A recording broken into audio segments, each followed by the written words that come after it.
দিনটা শুরু করি বর্ষাকালে ঠিক বাড়ির পরিবেশ কেমন হয় সেইটা দেখিয়ে।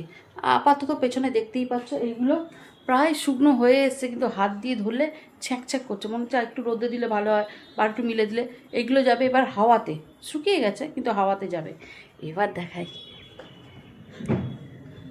দেখেছো কি ভালো লাগছে। এখন আপাতত এখানে আছে, সন্ধ্যার মধ্যে এইগুলো ঘরে ঘরে ট্রান্সফার হয়ে যাবে। বর্ষাকালে যদি এরকম একটা বাড়ির পরিবেশ না হয় তবে আর কিছু বলারই নেই। বর্ষাকালটা বর্ষাকালই মনে হবে না।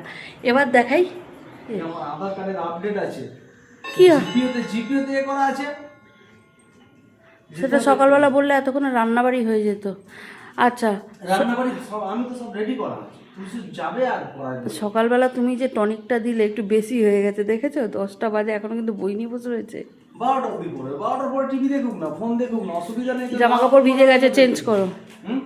জামা কাপড় ভিজে গেছে, চেঞ্জ করো। ও থাক। চলো এবার যাই রান্নাঘরে। সকাল সকাল আমরা কি খেয়েছিলাম বলো তো? এই দেখো মুড়ির ডাব্বা এখানে আছে, মুড়ি খেয়েছিলাম আর এই যে চা, মুড়ি চা খেয়ে তারপর বেরিয়েছি। চলো এবার রান্নাঘরে যাই, কি করি না করি দেখি। হ্যাঁ, যদিও আগের দিনের একটু প্রিপারেশান করা রয়েছে, বাকিটা তো এখন করবো। ও কিছুক্ষণ আগে তোমাদেরকে ঘরে দেখিয়েছিলাম শুকোচ্ছে, এই দেখো এখানে কিন্তু বৃষ্টি পড়ছে ঝিরি ঝিরি, এখানেও শুকোচ্ছে। চুল কেটে আসলাম না, সেগুলো তো ধুয়ে কালকে মেলেছিলাম, সারা রাত ভিজেছে, আবার সকালবেলা ধুয়ে মেলেছি, যবে শুকনো হয় হবে। ডিউটি থেকে আসার সময় দড়ি নিয়ে আসবে, গোটা ঘর ভরে চারিদিক মেলে দেবো, যবে শুকনো হয় হবে।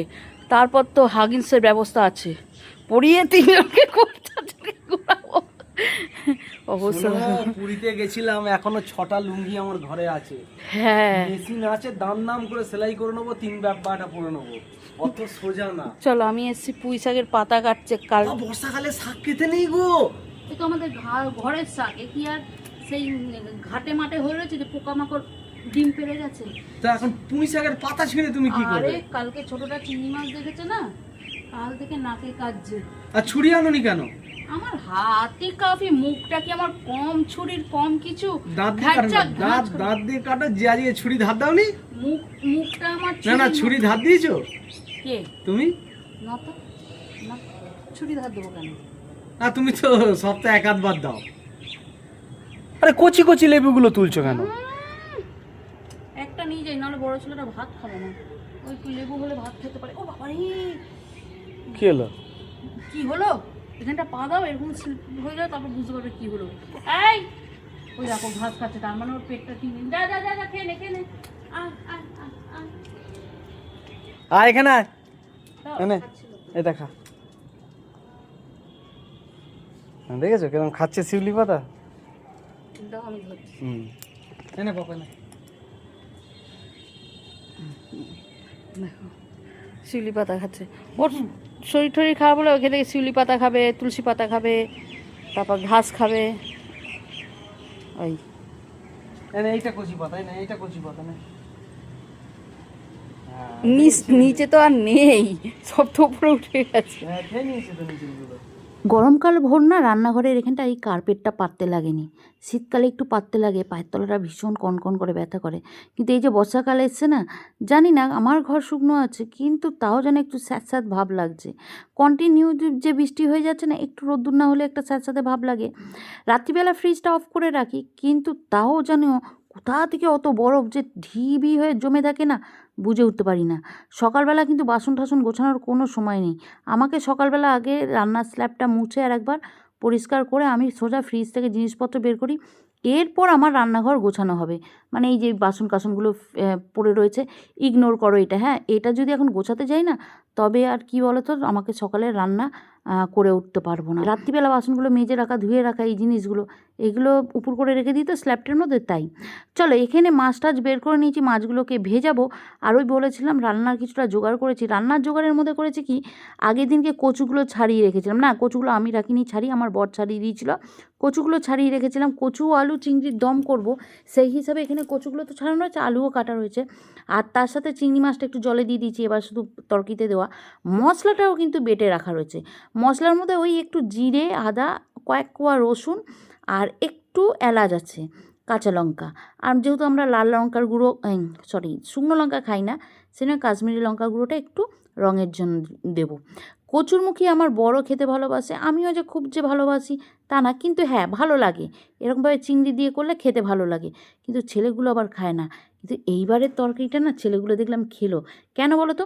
কচুটা না ওই সেদ্ধ করে তারপর তরকারি করিনি, করেছি হচ্ছে ওই আগে একবারে আলুর সাথে একটু ভাজা ভাজা করে নেড়ে নিয়েছি, তারপর ওইদিকে আমার মশলাটা দিয়ে আমি তরকারিটা কষিয়ে নিয়ে জল ঢেলে ফুটতে দিয়েছি, আর এইদিকে আমি করে নিচ্ছি সাদা সর্ষে, কালো সর্ষে, কাঁচা লঙ্কা দিয়ে একটু বেটে নেবো। আর এই সর্ষে বাটার মধ্যে না আগে একটু নুন দিয়ে নেবো, কারণ আমি এটা মিক্সিতেও গুঁড়ো করতে পারতাম, কিন্তু মিক্সিতে আমি যত রকম আইডিয়াতেই গুঁড়ো করি না কেন, যেমন হচ্ছে সর্ষেকে ভিজিয়ে রেখে জল ছেঁকে দিয়ে গুঁড়ো করা, কিংবা নুন দিয়ে সর্ষেকে গুঁড়ো করে তারপর পেস্ট করা, যাইভাবেই করি না কেন তিতো হয়ে যায়। সেই জন্য বাবা একটুখানি সর্ষে বাটা সেটা আমি হাতেই করে নিই, তিতো হয়ে গেলে ওই খাবারটা এতটা বাজে লাগে, খাওয়া যায় না। আর এখানে ওই যে সকালবেলা ছাদ থেকে যে পুঁই পাতাগুলো পারলাম না, সেইগুলোকেই কী করব, এই যে চিংড়ি মাছ, সর্ষে, একটু তেল, একটু মিষ্টি, নুন আর কালো জিরে দিয়ে মেখে নিয়েছি। এবার এগুলোকে পুঁই পাতার মধ্যে দিয়ে দেবো। তোমাদেরকে যখন ভয়েস ওভারটা দিয়েছি তখন আমার মনে হচ্ছে এক পিস এটা দিলে আমি ভাত খেয়ে নিই। এইটা না এত ভালো খেতে হয়। অন্য সময় আমি এইটাকে বেসনের ব্যাটারে ডোবাই, কিন্তু এবারে আর ডোবাইনি, আমি এমনিই করি, কারণ পুঁই পাতার সংখ্যাটা একটু বেশি দিয়েছিলাম। দিয়ে এটাকে কী করেছি, সুতো দিয়ে বেশি করে বেঁধে দিয়েছি, দিয়ে কড়ার মধ্যে হালকা করে একটু সরষের তেল দিয়েছি, দিয়ে এপিট ওপিট করে ভালো করে সেঁকে নিচ্ছি। আচ্ছা, সেঁকাটা না একটু ওই গ্যাসের ফ্লেমটা কমিয়ে দিয়ে শিখবো, কারণ পুঁই পাতা তো যদি পুড়ে যায় খেতে বাজে লাগবে, এতে পাতাটা পুড়বেও না, অথচ খেতে বেশ টেস্টি লাগে। এক থালা ভাত এই দিয়েই খাওয়া হয়ে যায়। আস্তে আস্তে একটু হয়তো সময় লাগে, কিন্তু একটু গ্যাসের ফ্লেমটা কমিয়ে দিয়ে করলে ভেতরের মাছগুলো ঠিক হয়ে যায়। সানডে মেনু কি, এই মানডে মেনু কি? মানে মেনু দেখতে হবে না, আমি যা দেখাবার দেখি খাবার পাতে দেখাবো। এখন আপাতত যেটা বিষয় হচ্ছে সেটা হচ্ছে আমাদেরকে এখন ওপরে গিয়ে খেতে হবে। আমার বাড়িতে একটা সুন্দর একটা আছে, সবাই প্রথমে রান্না করে না, কেন ওপরে যাবে? ওপরে কিচ্ছু হবে না, খাওয়া দাওয়ার কোনো বিষয়ই ওপরে হবে না, যা হবে সব নিচে হবে, কোনো কিছু ওপরে প্যাক না করবে না, তুমি ওপরে আসতেই দেবে না। ও বাবা, এখন তো এখানে রান্না হয়েছে সকাল বিকাল, এমনকি চা পর্যন্ত কেউ নিচে আসবেন না খেতে, লাস্টে ওপরেই ব্যবস্থা করে দিয়েছি। ঠিক আছে, এই হচ্ছে আমার ব্যাপার। তা চলো, রান্নাবাড়ি আমার কমপ্লিট হয়ে গেছে, এখানে রান্নাবাড়িগুলো ফাইনাল দেখে দিই, তারপর খেতে বসবো। এখানে হচ্ছে আলু ভেন্ডি ভাজা, এখানে মুসুর ডাল সেদ্ধ যেটা প্লেন আছে, সোমবার নেই। এখানে হচ্ছে কচু আলুর দম চিংড়ি মাছ দিয়ে, ঠিক আছে, এতে চিংড়ি মাছ আছে। আর এটা হচ্ছে চিংড়ি মাছের পুঁই পাতা ভাপা। এইটা ওই যে একবার তোমাদেরকে লাউ কুমড়ো শাকে পুঁই পাতা, কুমড়ো শাকে চিংড়ি মাছটা যেভাবে দেখিয়েছিলাম ঠিক সেম প্রসেস, ওটা কুমড়ো পাতা ছিল আর এটা পুঁই পাতা, বুঝেছ? আমি আমার মিনি ব্লগে দিয়েছিলাম, সেখান থেকে দেখে নিও। আর এখানে একটু একটু যা দিয়েছি তোমার বুঝতে পেরে যাবে। চলো এবার যাবে, এবার খাবার দাবার হবে ওপরে, তাই তো? একদম। চলো তোমরা ওপরে উঠে বসো, আমি তোমাদের জন্য ভোগ রেডি করে নিয়ে দিচ্ছি। এখন হচ্ছে একটু বেরোচ্ছি হচ্ছে বর জিপিওতে নিজের আধারের বায়োমেট্রিক আপডেট করার জন্য কবে স্লিপ কেটে এসেছিলো সেটা করব, আর একটা পার্সোনাল কাজ আছে নিজস্ব, সেটা মেটাবো। কোনো মতে ঝপঝপ করে খেয়ে নিয়েছি, রান্নাবাড়িটাও আজ একটু তাড়াতাড়ি মিটিয়ে দিয়েছি। তারপরে চলো যাচ্ছি যখন দুজনেই যাই, আমার কাজটাও মিটে যাবে, তার কাজটাও মিটে যাবে। চলো এখন বেরোই। ওয়েদারের অবস্থা খুব খারাপ, মনে হচ্ছে ভিজতে হবে, তা ভিজতে হলেও কিছু করার নেই। একটা ছাতা ক্যারি করেছি, আর তাকে বলেছি রেনকোট নিক। ছেলেদেরকে এখানে শুতে দিয়েছি, এই যে টিটু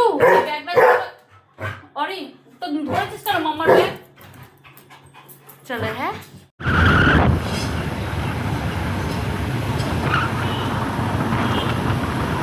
আধারের ছবি উঠবে, তাই মুখ চোখ ধুয়ে নিচ্ছে পোস্ট অফিসে ঢোকার আগে।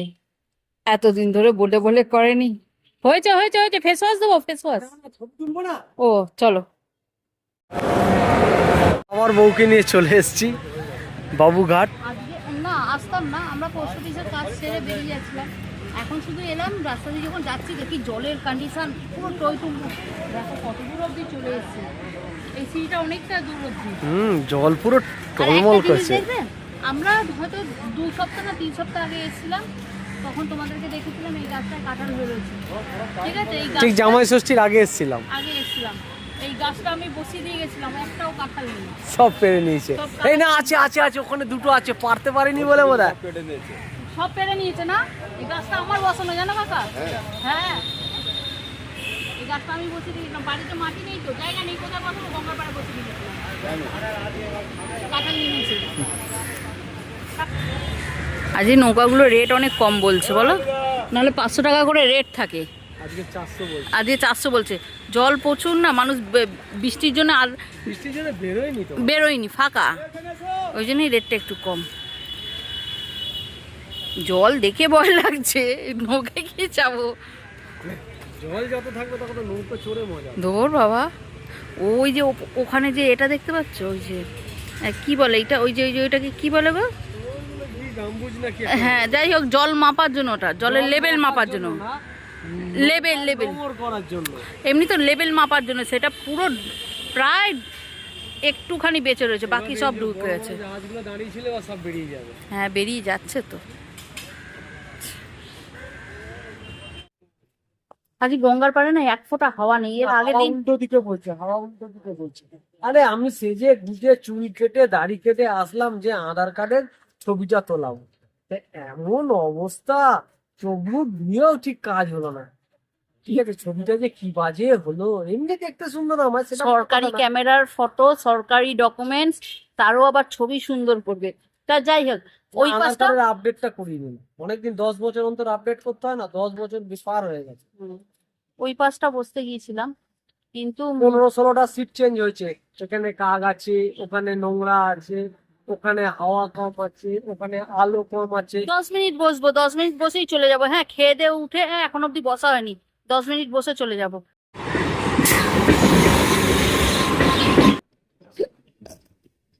আমাকে দিয়ে দাও না হেলমেট গুলো।